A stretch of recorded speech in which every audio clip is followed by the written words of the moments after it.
خدایو حضرت عمر رضی اللہ تعالیٰ پیغمبر علیہ الصلوۃ والسلام ته یو وار ذکر کوي چې الله سره مهرباني وکړه چې ته راولېږلې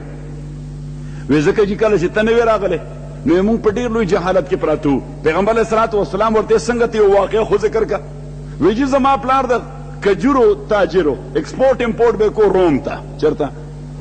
روم ته اټلی ته به ایکسپورټ امپورټ کو نو د کجورو په ټریپ باندې چې به کله هغه ته کنټینر به ډک موجوده اصطلاح به استعمال کړو هغه وخت به شپسو کنټینر به ډک او هغه به وړه روم ته نو زمونږ په کور کې هغه یو خدای جوړ کړی د کجورو نه کجورې ټکولې وې او د هغې نه یو بت جوړ کړی نو به راغی ټوله شپه به هغه ته عبادت کو چې ګوره زه سبا د کجورو په ټریپ روان یم صحیح چې دا روم کې په ګران قیمت خرڅ شي چې دا روم کې په ګران او ایلسي ګوره له کلاو ساته ښه ایلسي راله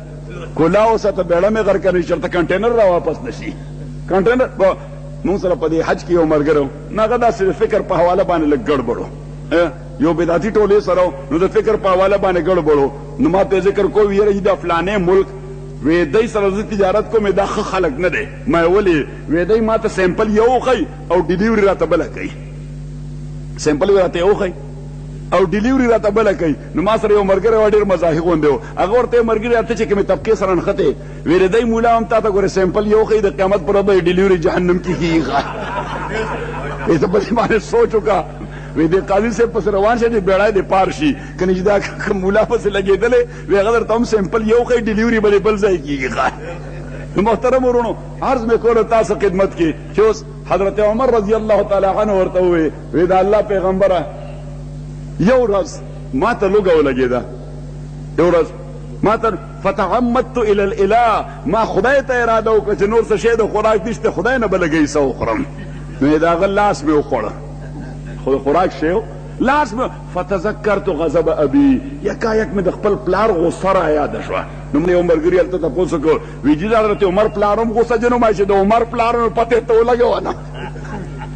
ما د عمر نیچر د خو واقفي ډېر ښه جي نو ما چې د هغه پلارونو خو مزاج هم دقه یو جینزونو نو هغه وایي فتذکرت غضب ابي د خپل پلار غوسه راته را په یاده شوه چې دی خو ما د خپو نه ونیسي ځمکې له مې راخلاص کړي چې تا خدای خوړلی دی وی نو مور پسې ګرځېدم مور مې د تره کور کې پیدا کړی ما ورته یا امه ادرکیني مورې لږ ما سره هیلپ وکړه وی هغې راته وی څه شوي دي وی ما ورته واقع ذکر کړی فکرمند مه کجورې شته مونږ کره وی هغې کجورې راړې اډوکي ترې وویستل ویې ټکول هغه لاس یې والا برابر کړه پیغمبر علیه الصلاة والسلام ورته داسې وکتل نو ویې خندل ورته اولم تکن عندکم عقول عمر تاسو چې دا کارونه کول ستاسو د کپړای کې عقل نه و